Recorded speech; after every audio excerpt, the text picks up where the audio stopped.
세상의 모든 지식 언더스탠딩. 네, 자 국방연구원 이상민 실장님 모셔보겠습니다. 어서 오세요. 안녕하세요. 안녕하십니까. 네. 오랜만에 나오셨습니다. 네, 오랜만입니다. 뭐 나오시기만 하면 뭐 기본 100만 이렇게 자. 나는 진짜 그 군사 이슈에 이렇게 우리 국민들이 관심 있는지 몰랐습니다. 네. 야, 아니 그리고 워낙 공학적으로 설명을 해주시니까 상식도 늘고. 그렇습니다. 네. 그래서 오늘도 어마어마한 걸 배워볼 것 같은데. 예. 방어하는 기술들 그런 거에 대해서 배우는 거죠. 서울 프로젝트라고 불린다면서요? 그렇습니까? 예, 제가 한번 이름을 그렇게 줘봤고요. 예. 그거 실장님 지으신 거예요? 예. 그럼 난 서울시에서 지은 건 줄 알았어. 예. 예. 사실 오늘 오랜만에 나왔는데요. 예. 앞서 이제 멘트에서 두 분 말씀하는 거 들으니까 굉장히 뿌듯합니다. 네. 가르친 보람이 있죠? 예. 처음 나왔을 때에 비해서는 많이 발전을 좀 했다. 더 쉽게 진행할 수 있겠다는 생각이 들었어요. 네. 오늘도 좀 그 파워포인트 자료를 많이 준비했는데요. 네. 예. 일단 요거 한번 보실까요? 서울 프로젝트하고 예. 비교해서 이제 해놨는데 요 두 분이 누구냐면 최근에 영화에서 이 두 분을 주인공으로 해서 그렸던 게 하나가 있어요. 영화 오펜하이머. 예. 잘 모르실 것 같아가지고 실제 누가 했었는지 맷 데이먼이 나왔었죠. 맷 데이먼이 그로브스 장군이라고 해서 미 육군 공병 출신의 요때 이제 처음에는 대령으로 시작해서 미국의 국방성 펜타곤을 이분이 만들었거든요. 그 건물을 만들었다고요? 예. 그래서 그 이제 실력이 입증이 돼서 이 맨하탄 프로젝트를 맡긴 거죠. 그래서 오펜하이머 박사를 찾아가서 이걸 이제 성공을 시킵니다. 예. 그 덕분에 핵무기가 개발이 됐고 2차 세계대전을 끝마치는데 역할을 했다라고 이제 제가 이렇게 평가를 한 건데요. 다들 그렇게 보실 거라고 생각하고요. 예. 우리도 마찬가지로 뭔가 해보자라고 이름 붙인 것이 이제 서울 프로젝트인데 이거는 뭐 핵무기를 만들자는 게 아닙니다. 맨하탄 프로젝트 약간 반대되는 개념으로. 그렇죠. 뭐 반대라고 할까요? 뭐 하는 역할에 있어서는 좀 공격 무기냐 방호냐의 차이인 건데 하는 역할은 어찌됐든 평화를 위해서 중요한 일을 할 거라고 생각을 하고 기대를 하고 한번 준비해봤습니다. 알겠습니다. 그래서 이제 최근에 전쟁이 지금 유럽과 중동에서 두 개 전쟁이 진행되고 있는데요. 이 관련된 것들은 워낙 많이 지금 뭐 인터넷에서나 여기서도 다루고 있어서 간단하게 저는 좀 정의를 한번 하고 갈까 하는데요. 러시아 우크라이나 전쟁은 어떤 신기술을 활용한 하이브리드 전쟁의 양상을 띠고 있다. 그리고 이스라엘 팔레스타인 전쟁은 가성비 전쟁이다. 이렇게 해놨는데 실은 현대전은 대부분 이제 하이브리드 전쟁이라고 하는데요. 하이브리드는 차량으로 치면은 엔진하고 내연기관 엔진하고 뭐 전기구동 모터 요게 같이 돼 있는 걸 하이브리드라고 하는데 그것하고 유사하게 보시면 될 것 같아요. 기존의 전쟁하고는 좀 다르게 다양한 요소들이 이제 같이 섞여서 일어나고 있는데 예를 들면 드론 쓰고 뭐 이런 거 말씀하시는 그렇죠. 거예요? 그리고 사이버전을 쓴다든지 여론을 조작한다든지 이런 것들인데 러시아 우크라이나 전쟁이 그렇다라는 것이고 이스라엘 팔레스타인 전쟁 같은 경우에는 가성비 전쟁이라는 표현도 사실 제가 쓰는 건데요. 근데 제일 쉽게 설명하는 것 같아요. 왜냐하면 이 하마스가 쓰는 가삼 로켓이라고 하는 게 한 발당 80만 원이라고 하잖아요. 거기에 비해서 이걸 요격하는 아이언돔의 타미르 요격 미사일이 발당 한 8천만 원이라고 합니다. 그렇게 많이 한 100배 차이나 100배. 와. 그렇다 보니까 이 가삼 로켓이 얼마나 쏠지를 잘 모르겠는데 그걸 다 맞겠다고 수천 발의 요격 미사일을 배치할 수는 없잖아요. 그렇죠. 그래서 이번에는 800발 정도의 미사일이 배치가 돼 있었는데 요격 미사일이 시간당 3,000발 정도로 하마스가 대량 공격을 한 거죠. 그렇다 보니까 일부는 맞고 일부는 이제 못 막았습니다. 그래서 많은 분들이 실패한 거 아니냐, 아이언돔도 이제 안 된다 이렇게 이야기를 하시는데 그건 그렇지 않다라는 얘기를 제가 뒤에서 설명을 드리겠습니다. 아이언돔 실패한 거 아닙니까? 저는 가성비 전쟁에서 실패를 했을지 모르지만 예. 충분히 그 역할을 했다라는 것을 뒤에 이제 숫자로서 한번 보여드리도록 예. 하겠습니다. 근데 요거 보니까 이게 약간 여담입니다. 역시 선빵을 이길 수는 없다. 아, 선빵 크지. 선빵 크지. 싸지만 선빵이잖아요. 그러니까 이게 싼 걸로도 먹히는 거 아니겠습니까? 요격 미사일이 원래 선빵에 대비한 미사일이긴 맞습니다. 한데 네. 해야 되는데 싸게 여러 개가 오니까 그러니까 비싼 걸 여러 개를 갖춰놓고 있기가 만만치 않은 그런 것 같아요. 그래서 저는 이스라엘은 이제 여기 써 있는 것처럼 전투, 요격에는 이겼지만은 가성비 전쟁에는 진 것이 아닌가 이렇게 생각이 들고. 로켓을 어떻게 80만 원에 구했을까? 당근으로 샀나? 예, 뭐 여기저기서 많이 도와준 걸로 알려져 있고 북한도 일조를 했던 것으로 이제 분석이 되고 있는데. 네. 그래서 이스라엘도 가만히 있지 않고 자기들도 가성비 전쟁에 대비해서 좀 더 싼 요격 체계를 개발하고 있습니다. 그게 아이언 빔이라고 해서 레이저로다가 요격하는 거거든요. 아, 예, 하나씩 8천만 원짜리 날리는 게 아니라 광선으로 쏴서. 그렇죠. 그래서 이거 같은 경우는 한 벌 쏠 때 1달러나 2달러 정도가 된다고 하니까 이 가스함 로켓보다 훨씬 저렴한 더 싸네요. 예. 그래서 아직은 큰 미사일을 요격할 수 있는 수준은 아니지만은 작은 로켓이나 드론 정도는 충분히 가능한 것으로 이야기를 하고 있고 아직 이게 이제 배치가 안 된 상태에서 전쟁이 일어났는데 앞으로 좀 가속화가 될 것 같다. 개발에 있어서. 알겠습니다. 그렇게 생각이 들고요.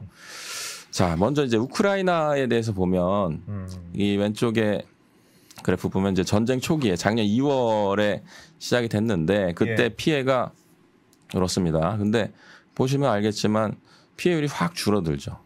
예. 그럼 왜 전쟁 초반에 이렇게 피해가 컸고 이게 줄어들었는지를 좀 우크라이나 사망자와 다친 사람. 예.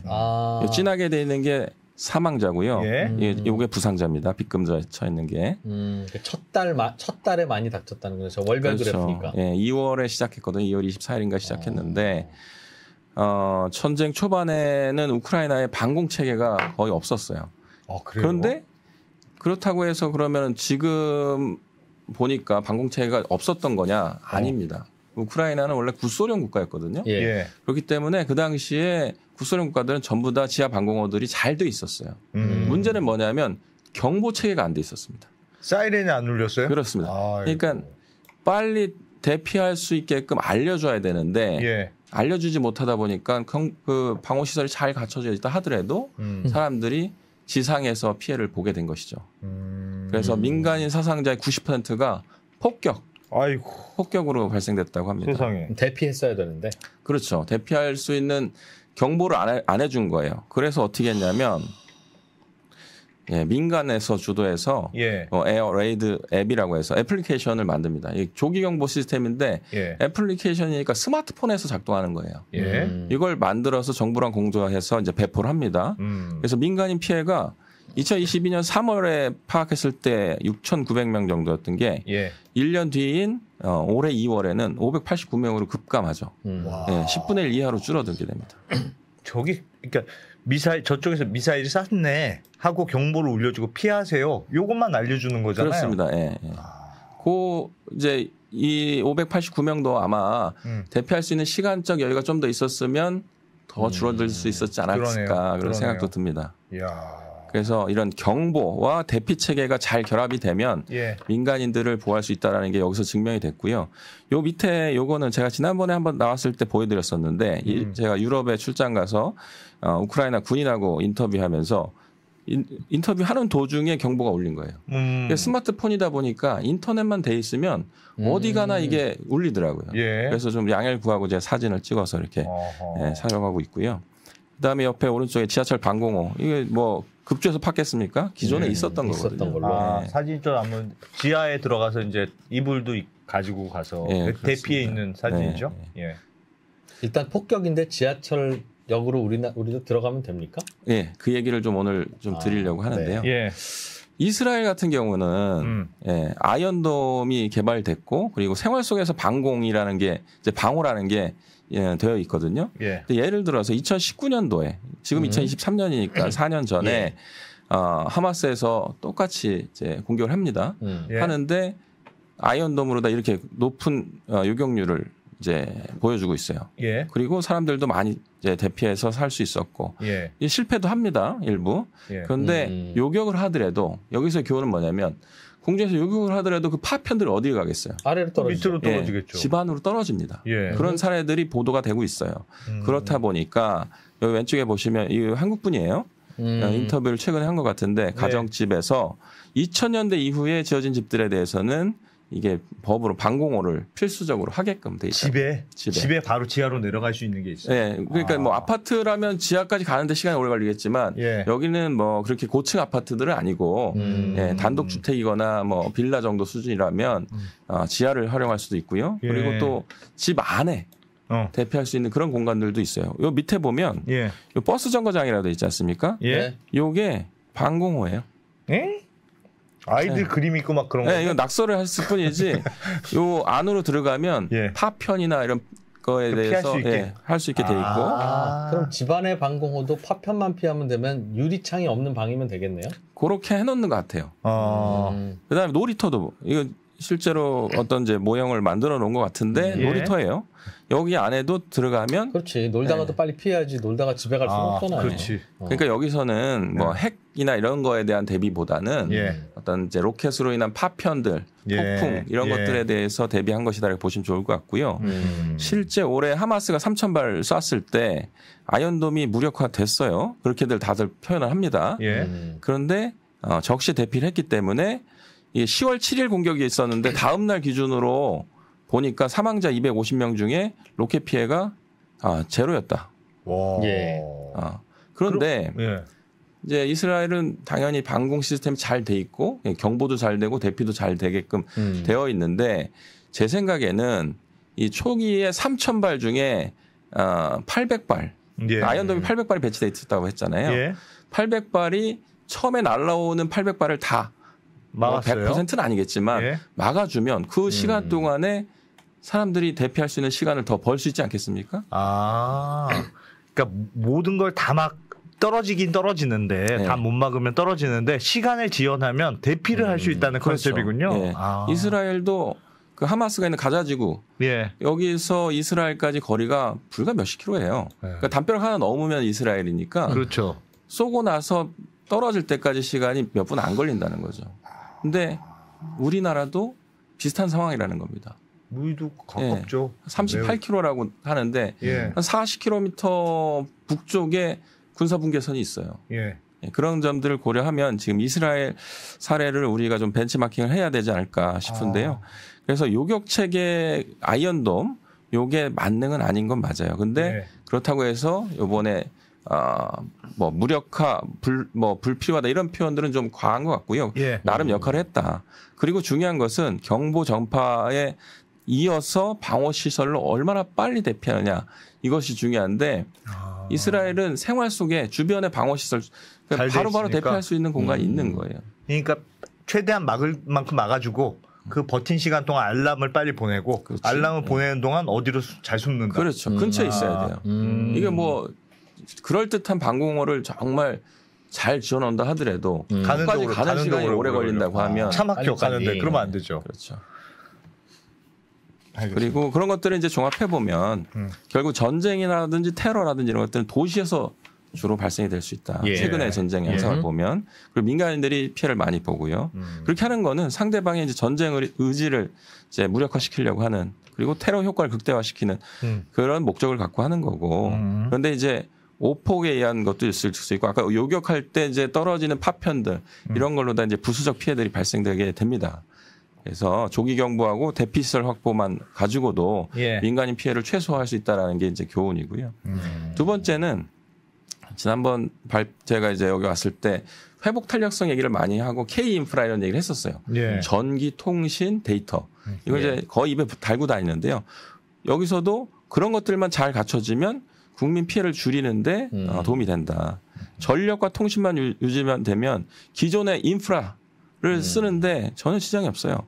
그리고 예를 들어 전력 같은 경우에는 차량용 배터리 우크라이나가 그렇게 한다고 했잖아요. 예. 차량용 배터리에다가 충전했다가 스마트폰 충전하고 왜냐하면 발전소가 24시간 돌아가지 않아요. 않으니까 최소한 스마트폰 충전이라도 해놔야 되니 그게 있어야 조기 공부를 할 거 아닙니까? 애플리케이션을 이용해서 그래서 대피할 수 있고 그리고 통신 시스템으로다가 스타링크를 우크라이나에서는 이제 지원을 받아서 정부와 군사와 그리고 민간 SNS에 같이 썼다는 겁니다. 우리도 곧 스타링크가 들어와요. 우리나라에요? 네. 전시에 쓰려고? 아니요. 민간용으로. 그리고 우리도 이거 유사한 것들의 개념을 가지고 개발하려고 하고 있고요. 폭격이 나면 통신망이 끊어지는 이유는 뭡니까? 전선이나 연합기나 그렇죠. 이런 거 망가져서 그런 거예요? 일단 전기가 다 이제 전기가 끊어지고 보시면 돼요. 예. 왜냐하면 전기는 저 지방에서 화력발전소, 수력발전소, 원자력발전소에서 오죠. 올 때 송전선을 타고 오잖아요. 긴 송전선. 그거는 산불만 나도 끊겨요. 그냥 선이 끊어지면 끝이니까. 그리고 공격을 할 때 전쟁 양상들을 보면 발전소부터 공격합니다. 왜요? 복구를 못하게.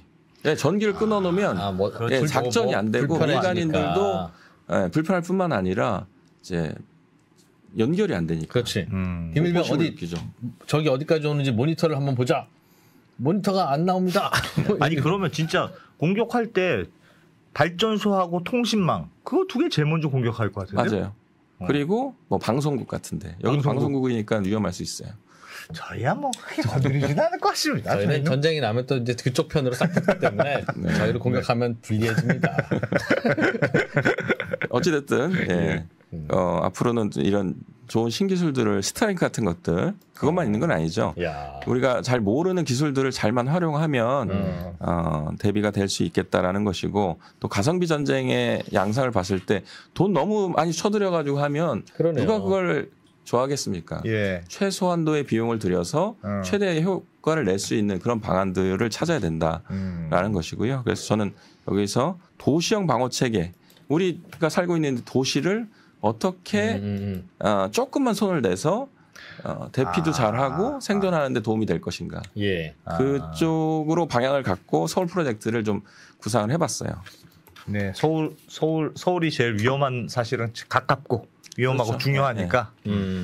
일단 뭐 서울의 특징에 대해서 잠깐 살펴보면 우리 메가시티라고 하잖아요. 천만 도시. 지금 솔직히 천만에서 조금 줄긴 했어요. 요즘 약간 정치적인 단어이긴 합니다만 뭐 맞는 말입니다. 예전부터 그렇게 불렀어요. 크다는 말씀이죠. 서울이. 그러니까 더 이상 커질 필요는 없다. 그런 말씀이십니까?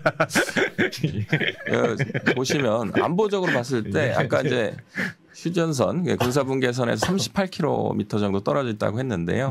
그 정도 거리면 우리가 미사일로 방어할 수 있는 시간적으로 많이 부족해요. 그래서 날라올 때 3분에서 5분 정도 이렇게 보는데요. 물론 이제 북한에서 북쪽에서 우리 남쪽 부산까지 하면 더 길어질 수 있어요.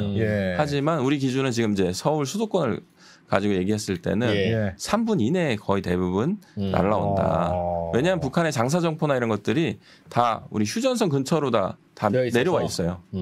그러니까 더 빠른 시간에 떨어질 수 있겠죠. 날라오는 건 그럼 장사정포니까 포탄입니까? 포탄이 날라오죠. 포탄도 날라오고 로켓도 날라오고. 이거는 쐈어 하고 경보해도 못 피하겠는데요. 이 정도 시간이면. 3분 5분이면 못 피하잖아요. 요격을 하지 않는 이상. 그러니까 요격을 어느 정도 해주고 그래서 시간을 벌어주고 그리고 대피할 수 있는 공간들이 많이 마련돼 있어야겠죠. 주변에. 그렇죠. 그리고 일단 대피하고 나서 끝나는 게 아니라 전쟁은 장기화될 수도 있고, 그죠? 그 과정에서 사람들을 이제 피 흘리면서 죽어가는 사람들도 있을 거 아닙니까? 그런 사람들을 구조하기 위해서 사실 지상으로 앰뷸런스가 다닌다는 생각을 하시면 안 돼요. 그러네. 왜? 우리 도시는 너무 밀집돼 있기 때문에 여기 나와 있는 것처럼 942만 명이 살고 있는데 OECD 국가 중에서 임금 밀도 1위예요. 왼쪽에 그 표를 보시면. 근데 숫자만 보세요. 2위가 누구냐? 2위가 아니라 순번 6번째 런던인데 런던에 비교했을 때 3배네요, 3배. 3배예요, 3배. OECD 국가만 비교했을 때는 두 번째인데 그 국가와 비교했을 때 3배라는 거죠. 그 정도로 많이 몰려 있어요. 그리고 그 사람들이 살아야 되니까 아파트들도 높아지고 빌딩도 높아지고. 진짜 위험하네. 그런 상황에서 이 시민 대피를 위해서 새로 방어시설 구축한다? 말이 안 돼요. 할 공간이 없어요. 그래서 기존의 활용할 수 있는 걸 쓰자. 그래서 요 밑에 보면 지하 공간이 우리 잘 발달돼 있습니다. 저도 여기까지 오는데 지하철. 회사에서 우산 쓰고 지하철 딱 들어가는 순간부터는 우산 접고 가방에 넣어버리고 우산을 쓸 필요가 없었어요. 여기까지 오는데. 그렇죠. 계속 지하 공간이. 계속 지하로다가만 이어져 있으니까. 실제 숫자로 보면 지하철역이 서울에만 289개, 수도권 전체로 하면 600개가 넘어요. 그리고 이 철로 연장돼 있는 그 길이를 보면 선로가 350km, 수도권 전체는 1200km가 넘습니다. 네. 근데 이제 일부는 이제 지상으로도 나와 있긴 하지만 대부분 지하로 되어 있고 지하 상가가 2,600개가 있고 지하 주차장이 등록된 것만 서울시에 등록된 것만 30만 개라고 합니다. 아파트 지하 주차장 다 해서. 네.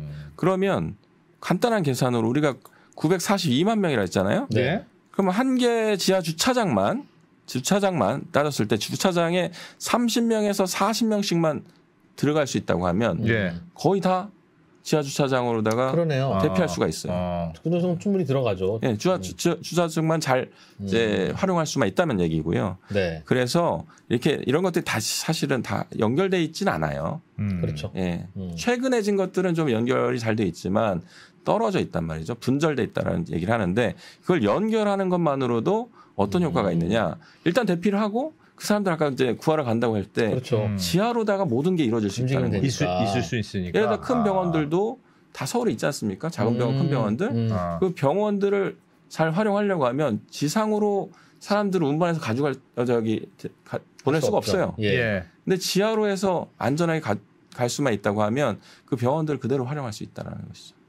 시장님 질문이 있습니다. 네. 근데 지하철은 그래도 많이 밑에 있으니까 뭐 들어가면 좀 안전할 것 같은 느낌인데 지하 주차장은 뭐 그렇게 밑에가 아니잖아요. 거기는 괜찮습니까? 게다가 위에는 높은 빌딩인데 거기는 안전합니까? 요즘엔 새 아파트들은 지하 주차장이 지하 3층, 4층도 있는데 안 대표 사는 데는 좀 오래된 아파트라 그냥 지하 1층입니다. 그래서 불안해하는 거예요. 이해해 주시고 괜찮습니까? 해주십시오. 그래서 우리가 이제 너무 완벽한 걸 원하려고 하면은 안 될 것 같고요. 일단은 있는 상태에서 최대한 지하로 내려가서 그쪽에서 이제 대피하면 생존성이 높아진다고 보시면 좋을 것 같고 최대한 내려가면 하여튼 좋다. 그리고 현 상태 그대로 쓰기보다는 조금 보완을 하면 돼요. 그 뒤에 이제 그런 얘기들을 좀 드릴까 합니다. 그렇구나. 이거는 이제 우리가 전쟁만 대비하는데 이 난리를 피워서 되겠습니까? 우리 평상시에는 화재, 지진, 재난, 사고, 우리 뭐 테러 청정국이라고 하지만 테러 이런 것들 다 같이 대비할 수 있으면 좋겠다라는 생각이 들고요. 그런 의미에서 최근에 하이브리드 전쟁의 특징을 이제 좀 보여주고 있고 또 이제 WMD라고 하는 대량 살상 무기 이런 것들이 무기의 형태로 진짜 전쟁 시에 쏜다 받아라 하고 이렇게 쏘진 않는다는 거예요. 평상시 우리 원자력 발전소라든지 의료기관에서도 방사능 물질을 쓰거든요. 그런 것들을 사고를 가장해서 유출시킬 수도 있고 누군가가 악의적으로 그다음에 화학물질을 주변에서 많이 쓰거든요. 불산이나 뭐 염산 같은 것들을 탱크로리로 가잖아요. 그게 사고 나는 상황이 발생되면 화학무기 공격하는 거랑 다를 게 없어요. 그런 식의 형태로 일어나면 그 누가 대응합니까? 이게 전쟁도 아닌데 화학물질이 터졌어. 도망가야죠 그냥. 네, 도망은 가죠. 당연히 도망가야 돼. 그때도 도망갈 데가 없으면. 지하로 도망간다고 되는 건가요? 화학물질들은 이렇게 가라앉는 성격이 있기도 하고 어떤 것들은 이렇게 뜨기도 하고 그래요. 그때 다르긴 하지만 어떻게 할 거야? 예를 들어 지하철에서 예전에 도쿄 지하철 사건 제가 한번 말씀드렸었는데 살인가스 터졌을 때 거기 있는 사람들이 다 흡입해서 피해를 본 거 아닙니까? 만약에 지하철 안에 그 화학물질들을 빨리 흡착해서 줄여주는 기능이 있는 공기정화기가 있다면 지금 우리 지하철은 밀폐도가 굉장히 좋아요. 왜 그런가요? 미세먼지 막겠다고 스크린도 만들어서 잘 해놨어요. 그리고 공기청정기를 대형으로다가 이제 기둥마다 하나씩 붙여놨거든요. 근데 그게 먼지만 빨아들이게 돼 있어요. 그런데 그게 먼지뿐만 아니라 우리 방독면처럼 분해 쓴 방독면처럼 이 활성탄소라고 하는데 그게 들어가면 그런 물질들을 흡착을 할 수가 있어요.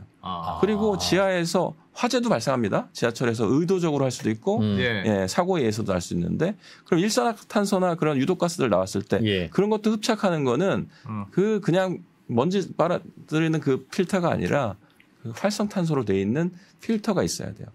그래서 그런 것들을 잘 활용하면 전쟁뿐만 아니라 평상시 사고, 테러 이런 거에도 동시에 대비가 된다라는 얘기를 하려고 한 겁니다. 그걸 동시에 대비해야 하고. 그럼 지금 지하철에 있는 그 필터들을 좀 바꿔라 그런 기능이 있는. 전쟁 나면 그걸로 갈아 끼울 시간은 없으니. 평상시에 사고가 나도 써먹고. 화재 사고나 이런데. 전쟁 대비도 되고. 아니 그건 너무 당연할 것 같은데 그거 왜 안 돼 있습니까? 비싸니까 안 하겠죠. 비싸니까 안 하는 거죠. 많이 비쌉니까? 많이 비싸진 않는데 방법을 잘 모르는 것 같아요. 이제 뒤에 설명을 할 거긴 한데 그 필터가 다른 것들보다는 상대적으로 비싸요. 그렇겠죠. 그런데 평상시에 그냥 놔두면 수증기 습기 때문에 기능이 떨어져요. 그러니까 주기적으로 바꿔줘야 된단 말이죠. 그래서 군에서 방독면 쓸 때 보면은 다 포장돼 있잖아요. 치장물자라고 해가지고 진공 포장해놓고 하거든요. 전시에만 열 수 있게끔. 이것도 마찬가지로 평상시에 화재가 안 났잖아요. 화학무기가 터진 게 아니잖아요. 그럼 밀봉을 해놔요.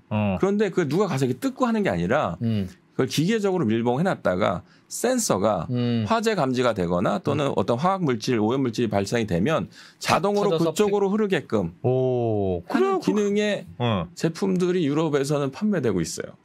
우리도 그렇게 하면 되겠네요. 그걸 우리는 지금 사람이 갈고 있습니까? 그걸 사다가 하면 우리는 아예 안 하죠. 아예 안 하고. 그럼 유럽에서 파는 건 누가 사가요?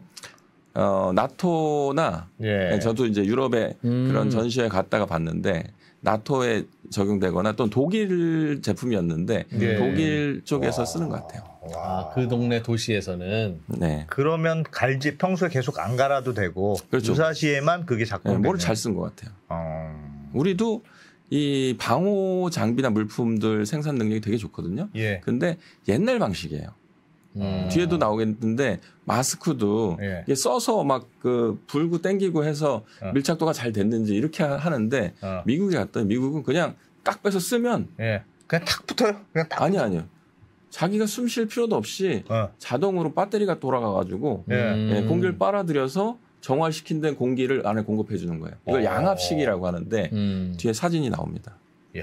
자, 일단은 뭐 도시형 방호의 개념에 대해서 좀 보면 핀란드가 잘 돼 있는 게 뭐야? 이 사진 보면 이게 무슨 수영장입니다. 수영장. 수영장이잖아요. 수영장인데 유사시에는 방호 시설로 되는 거예요. 이중 목적을 갖고 평상시에 만들 때부터 이렇게 만들어 놓은 거예요. 왜 수영장이어야 해요?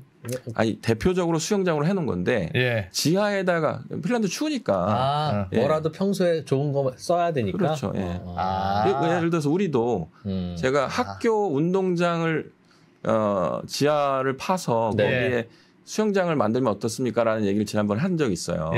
근데 마찬가지로 그것도 평상시에는 학생들의 생존 수영용으로다가 쓰다가 애들 방과 후에는 지역 주민들 와서 문화생활도 하고 그러다가 유사시에는 그 물 가지고 거기 이제 수영장만 있는 게 아니라 방호 시설이라고 할까요? 그 대피할 수 있는 공간도 1, 2층으로 나눠서 해놓으면 굳이 식수 따로 안 모아놔도 되는군요. 그렇습니다. 유사시에 들어가서 이왕 피해 있는 김에 수영도 좀 하고 그런 컨셉은 아니고 그런 컨셉은 아닙니까? 식수가 필요한데 물도 필요하니까.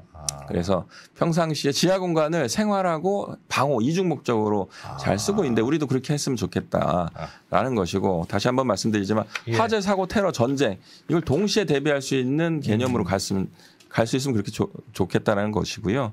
그다음에 지하를 활용했을 때는 철로를 이용해서 부상자 구조나 탈출도 가능하고 그러려고 하면 우리 지하 공간은 되게 복잡해요. 지금도 지하 자주 가는 데는 모르겠지만 처음 가는 데는 헷갈리거든요. 근데 그거를 지도를 만들어 놓는 거예요. 우리가 지상에서는 맵을 보고 내비게이션을 보고 이제 이동을 하잖아요. 근데 지하는 그게 안 돼 있어요. 충분히 가능하거든요. 그거를 디지털 트윈이라고 해서 실제 공간을 똑같이 3차원 디지털 공간으로다가 구현을 하는 기술이 있어요. 그걸 가지고 맵을 만들고 지도를 만들고 우리 갖고 있는 앱, 안전지질도 앱하고 좀 연동시키면 어떨까라는 이제 생각을 하고 있고요. 아마 머지않아서 실현될 거라 저는 생각이 듭니다. 예. 그리고 중요한 거는 전기통신 데이터입니다. 요 세 가지를 우린 주로 지상에서 의지를 해요. 대부분 전기도 네네. 지상으로 오잖아요. 그렇죠. 예. 예. 그리고 통신도 지상에 있는 기지국을 통해서 오고. 그런데 지상이 망가졌다 할 경우에 지하에서 별도로 독립적으로 살아남아서 얘네들이 지하에서 사는 사람들한테 전기도 공급하고 이동통신도 가능하게끔 해준다면 인터넷이 가능하게끔 해준다면 어떨까라는 생각을 해봤고요. 그 밑에서 예, 그 다음에 다양한 이제 아파트라든지 직장이라든지 호텔 예. 이런 쪽으로도 확장이 가능할 거다라는 생각을 하고 그걸 다 지하에서 연결을 하면 지하 공간만으로도 도시에서 이동이 가능해진다. 그러네요. 그거는 평상시에 우리 뭐 특정한 뭐 계절이 되면 미세먼지 많이 오잖아요. 예. 그때 그렇죠. 예, 지하에서 다닐 수 있고 또 눈이나 비가 많이 왔을 때도 그렇고요. 그런 평상시에도 도움이 되고 유사시에도 도움이 될 수 있게끔 하는 대안이 아닐까라는 거고요. 저거 수영장 방공호는 진짜 좋은 것 같습니다. 저는 평소에 수영장 쓰고. 근데 다 좋을 것 같은데 말씀하신 거 보면 그럼 진작 서울에 아파트 지을 때부터 이렇게 했어야지. 밑에 수영장 하나씩 만들고 이미 다 이제 지어놓고 지하 주차장도 없는 아파트도 있고 뭐 있더라도 이제 아파트마다 서로 하는데 다 서로 연결 안 돼 있는데 지금에 와서 그랬어야 되는데 하면 그거 어떡합니까 그거 지금? 그건 어쩔 수 없어요. 그러니까 못하고. 제가 말씀드리는 거는 예. 이미 있는 것들을 연결하자는 거고 예. 없는 것들 새로 팔아는 얘기가 아닙니다. 그리고 가정에서도 아까 이스라엘처럼 예. 가정에서도 바로 대피할 수 있는 방안이 있어요. 그 얘기를 좀 드리려고 예. 합니다. 일단 그 아까 전원 통신 데이터는 요거 예전에 한번 설명드렸기 때문에 패스하겠습니다. 예. 네. 지금 있는 지하 주차장들끼리는 연결 좀 시켜놓자. 그렇죠. 지하철 이렇게 해서. 예. 사실 제가 쉽게 잠실 세내역을 예. 좀 봤어요. 그 옆에 보면 이제 아파트 단지가 있는데 예. 거기는 아파트 단지 제가 거기서 한번 살아봤기 때문에 말씀드리는 건데 예. 비가 오면 지하 주차장으로 내려가서 세내역까지 잠실 세내역까지 걸어갑니다. 예. 비 안 맞고. 근데 꼭 밖으로 나가야 돼요. 한 번 나가야 돼. 네. 왜? 뭔가 벽을 만들어 놨어요. 일부러. 그러니까 지하 주차장과 지하철역 사이를 그렇죠. 막아놨어요. 안 뚫어놨죠. 네. 예. 그것만 뚫어주면 된다는 거예요. 그 개념이에요. 있겠지 그래. 앞으로 짓는 것들은 지금도 진 것들 이렇게 보면은 다 연결돼 있거든요. 근데 과거에 막아놨던 거, 특혜라고 생각해서 막아놨던 거. 뭐 그렇기도 하고 바로 지하철역에서 아파트로 들어와 버리면 아파트 상가에 그 유동 인구가 없어져서. 근데 또 그런 싫어한다. 그럼 이제 상가 분양을 비싸게 못 하고 그럼 또 부담금 많이 해야 되고 맞습니다. 네. 그리고 아파트는 또 우리는 우리 동선이 있고 이제 외부인들은 외부 동선이 있다. 그러니까 지하철역에서 막 아파트로 막 들어오면 안 된다 뭐 이런 컨셉도 있겠죠. 네. 뭐 원인이야 무엇이든지 간에 네. 제 생각은 그렇더라고요. 방호 개념에는 좋지는 않다. 네. 본격적으로 이제 서울 프로젝트에 대해서 말씀드리면 가로 열고 ABC라고 해놨는데요. 예.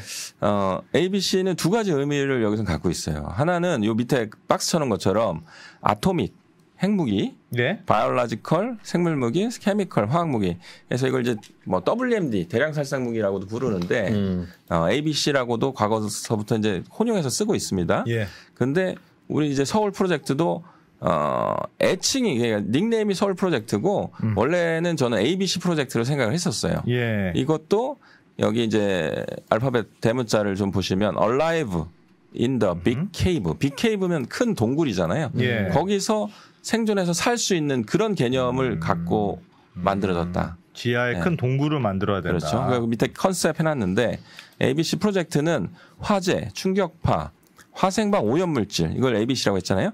이것으로부터의 위협으로부터 도시에서 생활하는 시민들을 보호하기 위해서 분절된 지하 공간을 연결하여 하나의 동굴, 빅케이브를 구축함으로써 지하에서 이동과 거주 등의 재반 활동이 가능하게 하는 것이다. 이게 서울 프로젝트예요. 그걸 위해서 오른쪽에 ABC 쉘터라든지 ABC 필터 이런 것들이 필요하다.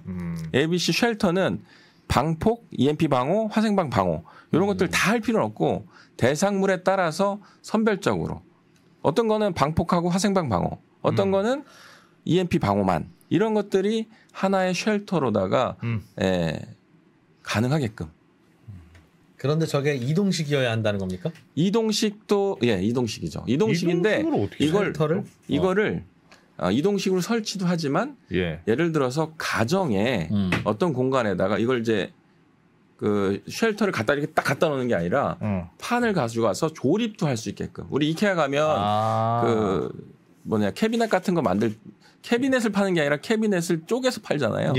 그런 식으로 가져와서 집 안에다가 그걸 연결해서 그 공간을 만들 수 있다.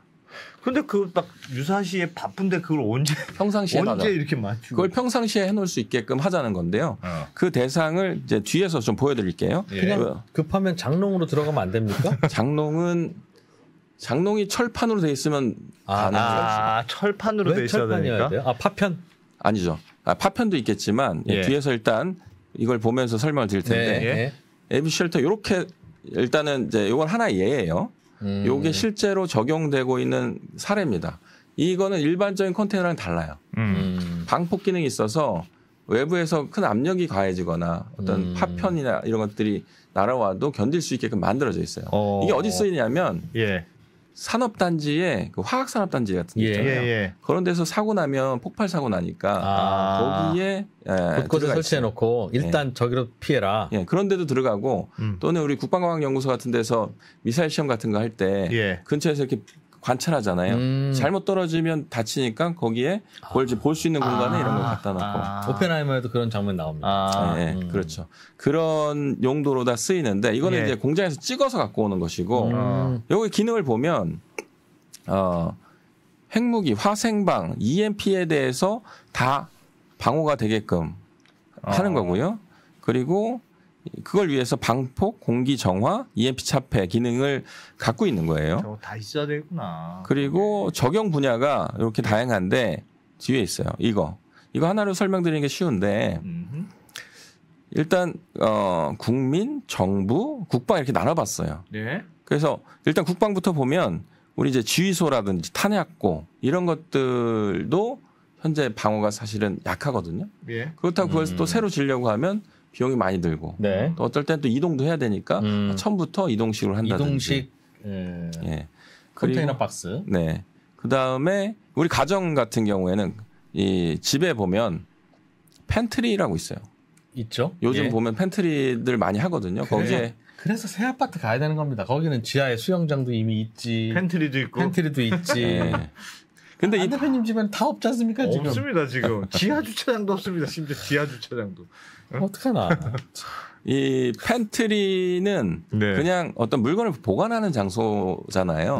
그런데 이 공간 한 평에서 2평 정도 될 거예요. 그 공간에 아까 그 철판처럼 돼 있는 것들을 가지고 들어올 수 있어요. 엘리베이터 타고 들어가도 되고. 그런 다음에 볼트 너트로다가 거기서 만드는 거예요. 육각형의 육면체에 공간을 만드는 겁니다. 문도 만들고 튼튼하게. 그러면 얘가 어떤 기능을 할 수 있냐면 화재 났을 때 대피 못하는 사람들도 있을 거 아닙니까? 있죠. 거기서 60분 아니 30분 1시간 뭐 이렇게 버틸 수만 있으면 우리나라에 소방이 잘 돼 있으니까 1시간 뒤에 와서 불 꺼주는 데는 없어요. 어디든지 바로 와서 불 꺼지기 때문에 그 시간 동안에만 대피해 있으면 살 수 있어요. 그러니까 화재용으로도 쓸 수 있고 화재 대비용, 그죠? 예를 들어 지진이 난다. 지진 날 일은 우리나라에 큰 가능성 적지만은 지진이 나면 이 무너질 수도 있는 거 아닙니까? 근데 아까처럼 장롱에 들어가면 살 수는 없어요. 근데 이거는 철판으로다가 견고하게 만들어져 있기 때문에 그 안에 있으면 생존 확률이 높아지겠죠. 무너지는데도 시간을 벌기 때문에 그렇습니까? 시간을 벌기 때문에 시간을 버는 게 아니라 물리적으로 보호를 해주는 거예요. 프레임이 돼 있기 때문에 그런 정도의 강도를 가져야 돼요. 그럼 새 아파트 팬트리는 그 팬트리만 철판으로 하고 그게 구조적인 압력을 견딜 수 있게 만들라고 하면 할 수 있어요. 핵무기에도 버티는 아파트면 프리미엄 많이 그러니까 핵무기는 버티진 못하지만 버틴다고 해야죠. 그래도 전쟁이 났을 때 예를 들어서 낙진 지난번에 낙진 얘기했었잖아요. 낙진은 최대한 멀리 있어야 된다고 밀폐된 공간 이게 가능해지는 거예요. 그렇지. 집안에서 딱 한가운데 있는 팬트리지. 그리고 부수적으로 좋은 용도가 있는데 방음이 돼요. 방음이요? 두꺼운 벽으로 돼 있고 이게 철판만 돼 있는 게 아니라 안에 글라스 울이라고 해서 유리 섬유 구단에서 넣어라. 단열도 하거든요. 예. 왜냐하면 열에 대해서도 이제 어느 정도 보호가 돼야 되니까. 그러니까 방음이 돼요. 방음이 되면 뭐가 좋습니까? 노래방도 설치할 수 있잖아요. 평소에 아니, 노래방 설치하자는 건 아니지만 처음에 노래방 하자고 하지 그걸 안 해줄 것 같으니까. 아니 노래방은 이제 농담이고요. 사실 악기를 다루는 집안에서 아이들 악기 하나씩 다루잖아요. 네. 그러면 현재는 뭐 지금 방음이 안 돼 있으니까 하나쯤 만들어 놓을 만하네요. 네, 여러 용도로 쓸 수 있다라는 말씀이고요. 알겠습니다. 그 밑에 회의실도 마찬가지. 직장에서 우리가 그 재난이라는 것이 뭐 우리가 원하는 장소에 벌어지는 건 아니지 않습니까? 그러니까 하나쯤은. 네, 그래서 직장에도 회의실을 그렇게 만들 수 있어요. 그리고 호텔 같은 경우에 저는 우리나라 같은 그 안보 환경에서는 외국에서 바이어들이 우리나라 방문할 때, 야, 어느 호텔이 가장 안전해? 라는 질문을 하고 들어올 것 같아요. 뭐, 그럴 수 있죠? 예. 예를 들어서 예전에 오바마 대통령이 우리나라를 방문했을 때, 하얏트 호텔을 방문했거든요. 그때 오바마 텐트라는 걸 들고 왔어요. 이게 뭐냐면 텐트. 캠핑하려고 하는 게 아니라 그 텐트는 템페스트라고 해가지고 도감청 방지 기능이 있는 거예요. 그리고 거기서 회의를 해요. 그 안에서 잠만 호텔에서 자고 호텔 안에서 하는데 그 방 안에 텐트를 또 쳐요. 회의는 그렇게 안에서만 해요. 도감청을 방지하기 방지. 위해서. 우리가 그걸 이제 도청하는 게 아니고 우리나라에도 이제 많은 이제 나라들 스파이들도 있을 거고 할 테니까 그런 용도를 갖고 오는데 아예 이 호텔의 스위트 룸은 한 방이 템페스트 기능도 되고 도감청 방지도 되고 화재가 났을 때 거기 대피해서 생존율도 높고 심지어 전쟁이 나도 거기서 일단 초기 대피는 가능하다. 이런 것들이 어떤 호텔에 돼 있다고 하면 바이어들이 왜 거기 안 가겠습니까? VIP들도. 그거 지금 기존 주택이나 기존 사무실에 지금이라도 설득돼서 이제 설치하려면 뭘 사다가 벽을 바르고 뭘 합니까? 철판. 그러니까 철판. 아까 보여드렸던 일반 철판이 아니라 사실 그 현재는 팔진 않지만 제가 이거 컨셉을 얘기하고 그게 적용된 사례가 있기 때문에 걔네들을 이 파티클 만들어서 조립만 해서 할 수 있게끔 해주면 각자 하면 되는 거예요. 그러네요. 그런 철판을 대량 생산해서 쿠팡에서 팔기만 하면 된다. 좋죠. 근데 지금은 아직 수요가 없어서 안 판다는 거죠. 아직 그런 개념을 만든 사람은 없으니까. 그리고 데이터 센터 같은 경우에도 보시면 아까 제가 세계 전기, 통신, 데이터 중요하다고 했잖아요. 데이터 센터도 이 컨테이너로 다 해서 다 나와요. 근데 일반 컨테이너 말고 이 방폭 기능 있는 컨테이너에다가 EMP 방어까지 된다고 하면 얘네들은 그냥 어디 갖다 놓더라도 일반 데이터 센터보다 훨씬 생존성이 좋다라고 말씀드릴 수 있을 것 같고요. 그리고 뭐 정부 차원에서 보면은 학교라든지 도서관이라든지 이런데 학교는 운동장 지하에다가 그리고 도서관도 패닉룸처럼 책장을 딱 열면 그 안에 대피할 수 있는 공간이 있다든지 그리고 지하 주차장도 요거 이제 중국의 사례인데요. 중국 지하 주차장 가면 이렇게 방폭 문으로 다 잘 돼 있어요. 방폭문은 뭡니까? 그러니까 충격 이런 것들로부터 저기 안에 있는 사람들 보호해주기 위해서 아주 두꺼운 철문을 만들거든요. 그런 것들이 보통 방호 시설에는 그 방폭 문을 적용하게 돼 있어요. 핵방호를 하려고 하면 어마어마하게 무거운 걸 써야 되는데 그렇기 때문에 핵방호를 해야 된다라고 주장하는 것이 아니라 적정한 수준에서 폭풍이라든지 또는 오염물질을 막을 수 있는 정도만 되더라도 굉장히 생존성을 높이는데 도움이 된다라는 말씀이고요. 요 밑에 이 버스 정류장, 이거 영어로다가 버스 스탑 쉘터라고 돼 있잖아요. 이게 이스라엘이에요. 버스 정거장 자체가 일종의 약간 피하는 여기 보면 방호 개념이 있군요. 옆으로 들어가면 그렇죠. 차폐벽이 자동으로 역할을 하겠네요, 그죠? 요 공간, 잘 안 보이는 요 공간, 요 공간에 들어가기만 하면 요 옆에서 파편이 터지더라도 살 수 있죠. 여기 대피하는데 얼마나 걸리겠어요? 빠르면 1초. 그러네요. 옆으로 수그리 하면 되니까. 그렇죠. 그런. 저런 거 보면 우리는 너무 대비 안 돼 있네요, 정말. 아무것도 안 돼 있는 것 같은데요? 아무것도? 지금 지하 주차장을 그대로 활용만 하더라도 예, 생존 확률이 굉장히 높아진다고 제가 지하 말씀드렸잖아요. 주차 해도 말씀하셨듯이 3분에서 5분이라면서요. 빵 쌌는데 3분에서 5분이면 아파트까지 날아올 수 있는데 지하 주차장 내려가는데 3분 5분 어떻게 그래서 제가 엘리베이터 타고 내려가던데. 예, 그래서 이제 기존에 어떤 방호 시설을 만들어서 거기 대피해야 된다라는 주장은 좀 현실성이 떨어진다. 예. 그래서 가정과 직장, 호텔에 이런 곳에. 것들을 만들어놔야 된다. 근데 길 가다가 출퇴근하다가도 그런 상황이 벌어질 수 있잖아요. 예. 그렇기 때문에 지하철, 지하 터널, 지하 주차장 주차하다가 일어날 수도 있는 거니까 그런 식으로다가 각종 상황을 다 대비해서 바로바로 대피할 수 있게끔 해야 된다. 근데 그 비용이 비싸면 안 된다. 예, 아까 말씀하셨던 것처럼 쿠팡에서 사다가 바로 설 수 있으면 좋겠다. 근데 걔는 그냥 철판이에요. 네. 두꺼운 철판인 거죠. 그냥 두꺼운 게 아니라 그 안에 특수하게 이제 글라스울 같은 걸 포함한 샌드위치 구조가 될 수도 있어.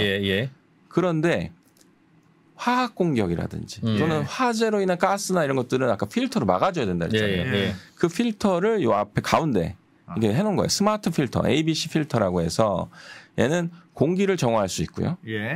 그 다음에 허니콤 구조물이라고 해서 EMP 차폐도 되는.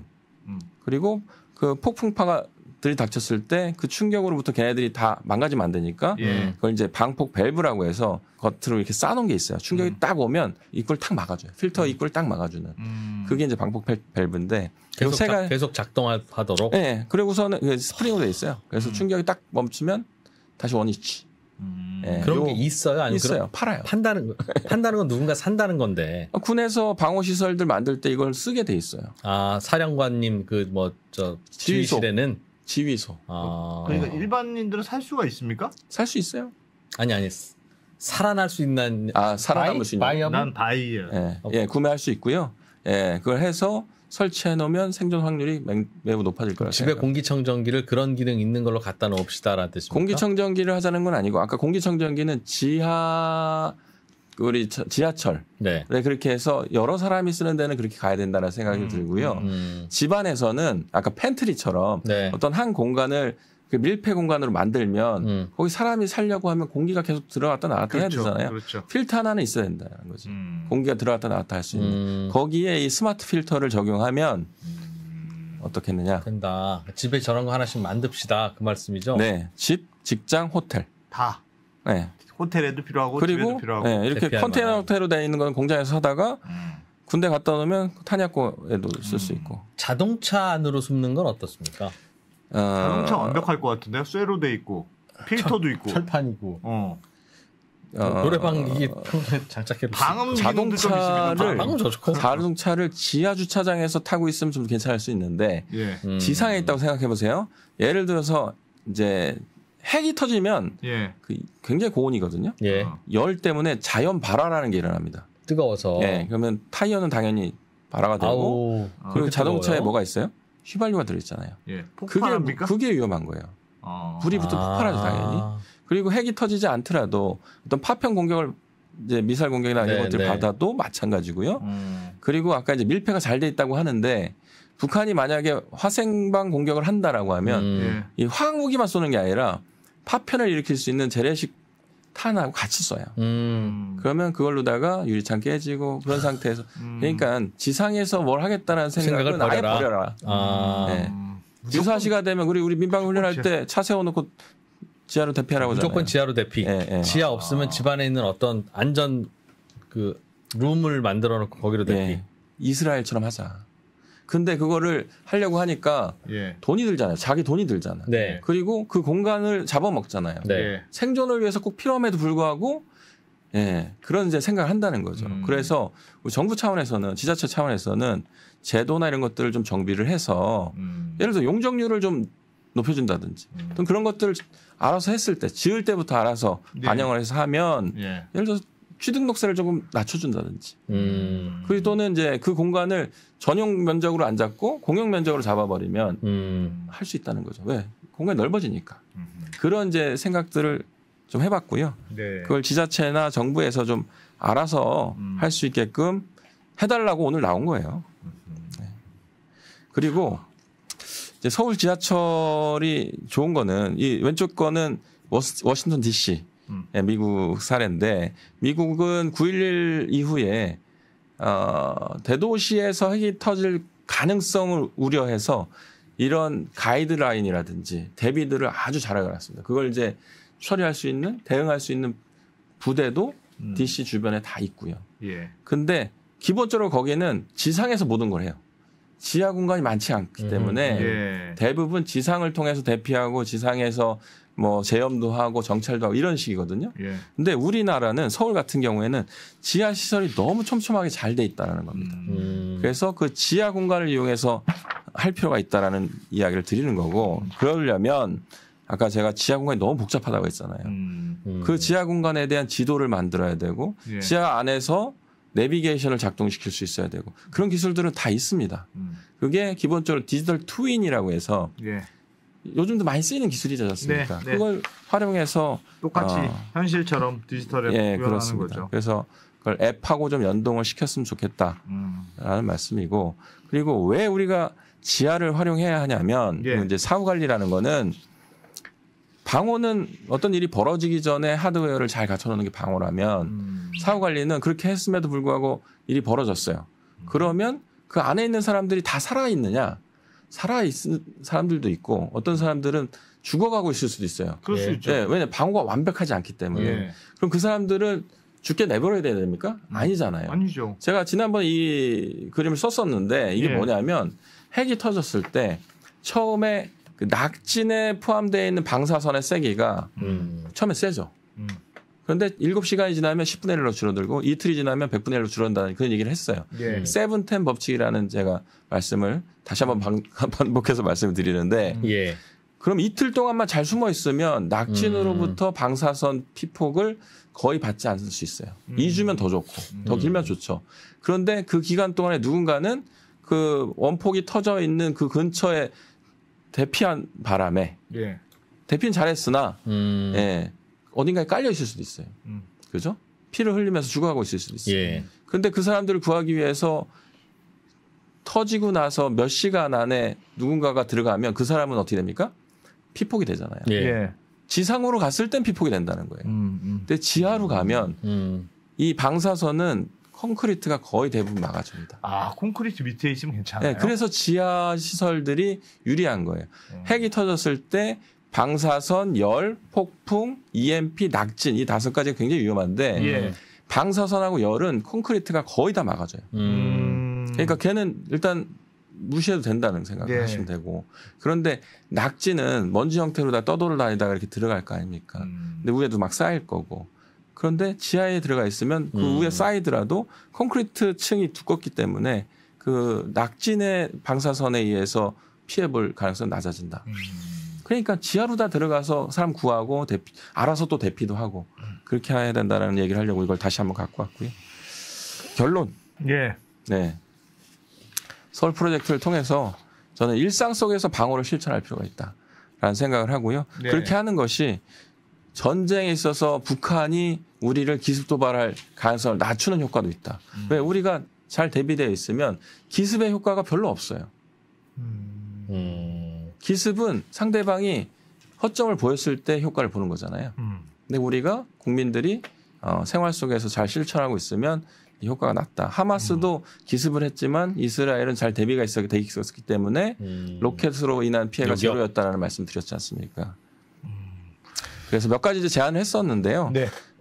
저는 우리 서울시를 상대로 이걸 이제 발표를 할 때는 네. 서울특별시 방호위원회라는 걸 한번 만들어서 거기에서 도시형 방호체계 한번 개념도 만들어 보고 그다음에 어떻게 수행할지 프로토콜 이런 것도 위원회를 만들어 보자. 네.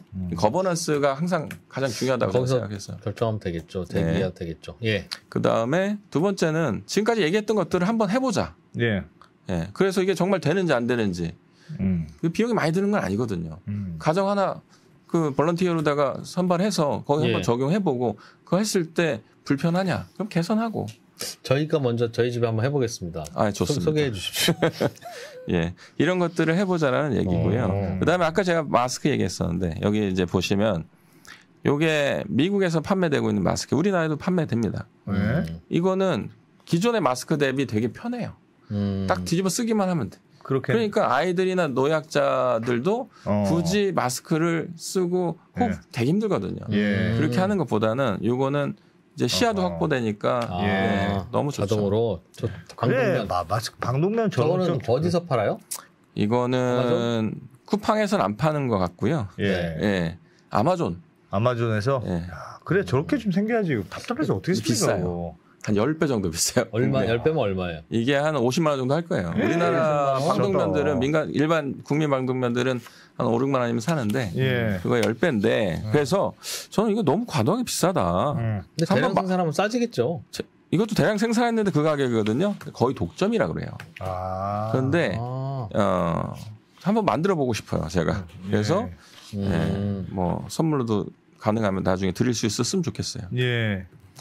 그리고 아까 이제 K 인프라가 중요하다고 말씀드렸는데 이런 것들도 만들어서 아까 이제 그 컨테이너 형태로 돼 있는 데에다가 비상발전기 집어넣고 서버 집어넣고 그다음에 스타링크 같은 모듈을 같이 포함해서 하면 이 세 가지 전원, 통신, 데이터에 대한 방어가 되는 그런 것들을 생산할 수 있을 것이고 나중에는 해외 수출까지 가능하지 않을까 이렇게 보고 있고요. 마지막입니다. 안전디딤돌 앱 아시죠? 안 까셨을 것 같아요. 안 까셨죠? 안 깔았습니다. 네, 까세요. 이게 뭐 어디 있는 건데요? 이거 안전 디딤돌 검색하면 되겠지. 나오긴 나올 것. 저 뭔데요, 저게? 저게 저 대피 경보가 오는 앱입니까? 네, 우리 정부에서 만든 거거든요. 저 앱을. 네, 그래서 그냥 우리 통신사한테 다 해서 삐삐 하고 오지 않아요? 그거 지자체장이 막 함부로 막 쏘기도 하고 그런다 하던데. 네. 그래서 문제가 됐어요. 이 앱을 한번 깔아서 한번 써보시길 바라고요. 근데 아직 부족해요. 아까 이제 우크라이나 같은 경우에는 민간이 만들어서 전시니까 그걸 되게 유용하게 써먹는 거예요. 그래서 실제 피해가 이걸 쓰고 안 쓰고에 따라서 10분의 1로 줄었다가 있지 않습니까? 마찬가지로 그 유사시가 됐을 때는 이게 되게 도움이 될 거예요. 근데 지금은 너무 많은 정보들이 날라와요. 켜놓고 있으면 정말 힘들어요. 그래서 그걸 잘 이제 선별해서 지금은 막 이것저것 알람이 오는구나. 그거는 이제 본인 취향에 맞게끔 하시면 될 것 같고 여기에 다양한 기능들 아까 이제 디지털 트윈으로다가 맵을 만든다는 말씀드렸는데 그런 것들을 접목을 하면 우리 평상시에도 지하에서 길 많이 잃잖아요. 평상시에부터 써먹을 수 있게끔 해주자라는 겁니다. 그렇게 하면. 그리고 기왕이면 스마트폰 살 때 기본 옵션으로 해서 설정해서 쓸 수 있게끔 하면 어떨까. 왜 잘 모르거든요. 제일 중요한 게 그거 아닙니까? 뭐가 지금 미사일이 왔어. 경보가 가고. 그럼 넌 각과 어디로 가야 돼? 그거 두 가지잖아요. 그렇죠. 바로 알려주면 너 되네. 어디로 가야 돼? 지금 너의 위치에서는 어디가 제일 가까워? 그 기능이 있어요. 그러니까 공습경보 나오면 모든 스마트폰이 딴 앱 다 없어지고 그 앱만 딱 뜨는 걸로. 만약에 전시가 됐어요. 그러면 통신이 수월하지 않을 거 아닙니까? 그렇죠. 예를 들어 스타링크가 된다 하더라도 우리 평상시에 광 케이블로다가 하는 그 속도를 따라갈 수는 없어요. 또 많은 사람들이 거기에만 의존할 테니까 스타링크에만. 그럼 그때 가서 이거 다운 받으려고 하면은 되겠습니까? 그러니까 평상시에 다운 받아서 그 사용 방법도 좀 익혀놓고 하면 이런 좋겠다. 거는 뭐 삼성이 진짜 노력해야 되겠네.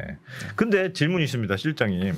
이런 게 다 들어봐도 맞는 얘기인데 이런 게 다 그래도 가능하려면 미사일을 쐈어요. 그럼 3번, 5번에 오면 그거를 이스라엘처럼 뭘 좀 막아줘야 그래야 시간을 좀 벌어야 경보도 울리고 너 여기로 피해라. 그게 모든 게 말이 되지 않습니까? 그냥 오면 팡 하면 그냥 끝이지. 그래서 좋은 질문하셨네. 요격이 어느 정도는 돼야 되는데 먼저 대피하려고 먼저 뛰어쳐나온 사람들이 가장 먼저 다치는. 그렇죠. 모르고 있었으면 그냥 집안에 그렇습니다. 그래서 그 요격이 어느 정도 아이언돔 정도는 돼야 되는데 우리가 아이언돔 정도 됩니까? 안 돼요.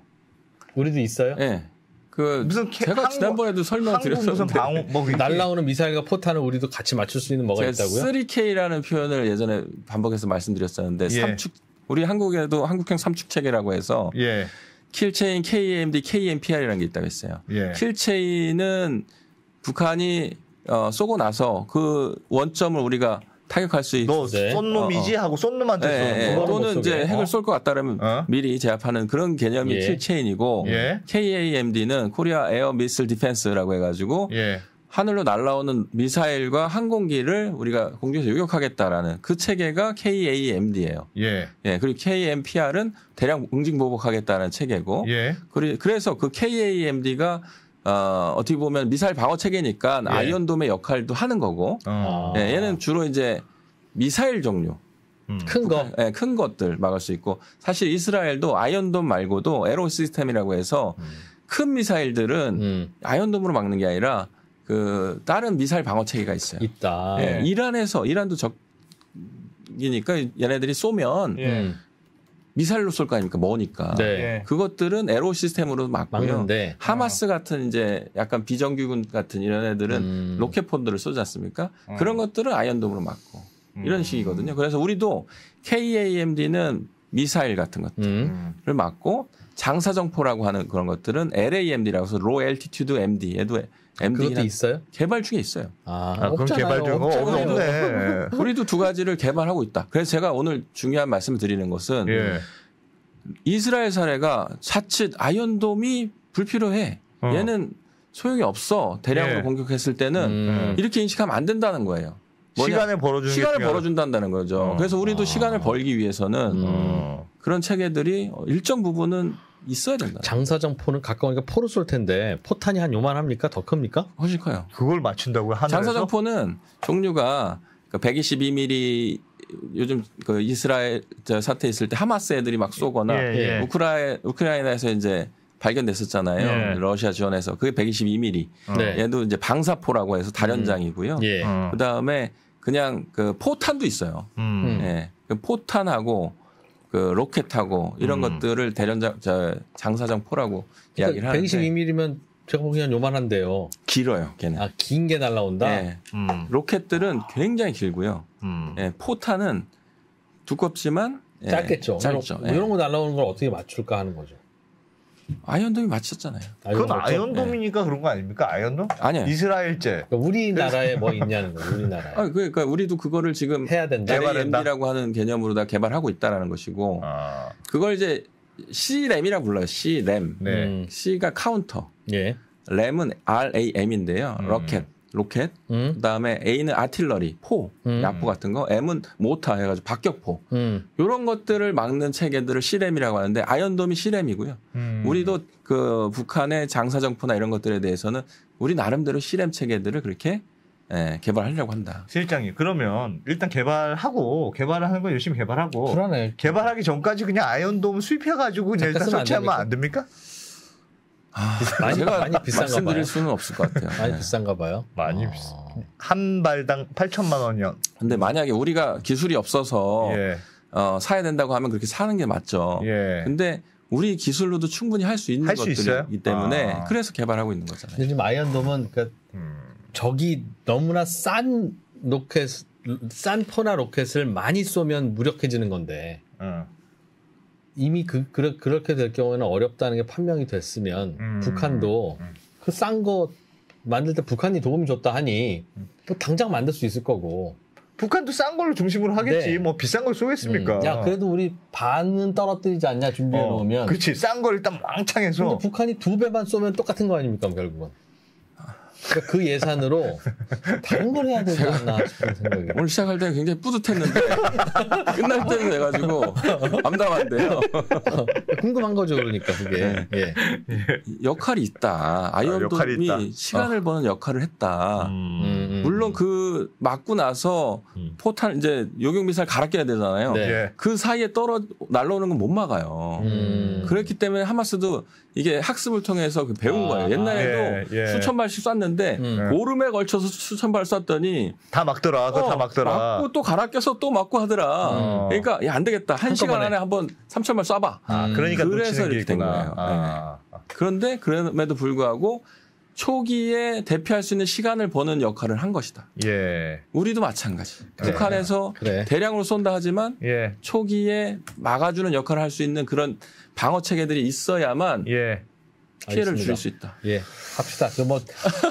돈 남겨봐야 뭐합니까? 돈 벌어서 어차피 전쟁 때 사람 죽으면 아무 의미 없으니까. 그럼요. 우리 그 반도체 팔고 자동차 팔고 해서 번 돈 다 이런 거 합시다. 그럼요. 그런 거 해야죠. 해야지. 시간을 확보한다는 건 되게 중요한 것 같습니다. 그래서 이런 게 있으니 그래서 뭐 큰 돈 드는 거 안 드는 게 있으니 앞으로 큰 돈은 들겠지 뭐. 지하철에 공기정화 필터 다기능으로 바꾸자.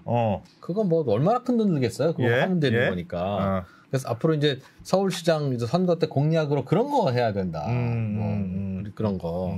그리고 기존의 지하철역과 근처의 아파트 지하 주차장은 가운데 막지 말고 뚫어라. 좀 사람 왔다 갔다 하게. 평소에 상가 유동인구 때문에 어쩔 수 없으면 평소에는 닫아두자. 근데 공습경보 올리면 올라가게 하면 되잖아요. 그러면 그러니까 그렇게 좀 하고 집안에 그 대피용 노래방 꼭 만들고 그럼 평소에는 가족 간의 화목, 그다음에 전시회는 대피용으로 쓸 수 있으니까. 대피용 방음도 된다고 하고. 그렇죠. 굉장히 그렇죠. 좋다. 그리고 가능하면 자동차는 지하에 주차해 놓자. 그럼 유용하게 쓸 수 있고. 저희 집처럼 지하 주차장이 없을 때는 어떻게 합니까? 그러니까 빨리 재건축 재개발을 활성화해야 된다고 이 프로그램에서 몇 년 전부터 얘기하잖아요. 뿌듯합니다. 요약을 너무 잘해주시네요. 네. 그리고 방독면 좋은 거 지금 개발하는데 쓰기 편한 걸로. 이상민 실장님이 본인이 개발한다고 하니까 그렇게 하지 말고 우리 좀 민작 좀 해놓자. 방독면. 네. 그리고 3K라고 하는 한국형 뭐 킬체인, KAMD 이런 거 다 개발 중이니까 미사일 방어 시스템 만들자. 국회에서 예산 깎지 마라. 뭐 뭔지도 모르고 깎으려고 그러고 그런 얘기죠. 네. 아니면 뭐 수입을 해오든지. 그런 얘기인 것 같습니다. 네. 얘기한 거 중에 뭐 큰 돈 드는 게 뭐가 있습니까? 사실 하면 되는 거지. 예. 야, 재밌었네요. 서울 프로젝트. 그래서 이름을 서울 프로젝트라고 했구나. 그런 거 해야 된다 우리는. 세계에서 제일 위험한 나라일 수도 있는데 우리 너무 안 하고 있어요. 해야 될 것 같습니다. 자, 국방연구원 이상민 실장님. 참 어디서도 듣기 힘든 이런 이야기를. 그러니까. 원래 이런 거 만드시는 게 원래 주 업무이신 거죠? 네. 이런 거에서 제안도 하고 정부에. 그럼 이런 건 그리고 비싸 보여도 다 같이 하기로 하면 규모의 경제가 생겨서 할 수 있습니다. 맞습니다. 맞습니다. 네, 이상민 실장님 잘 들었습니다. 네, 감사합니다. 고맙습니다.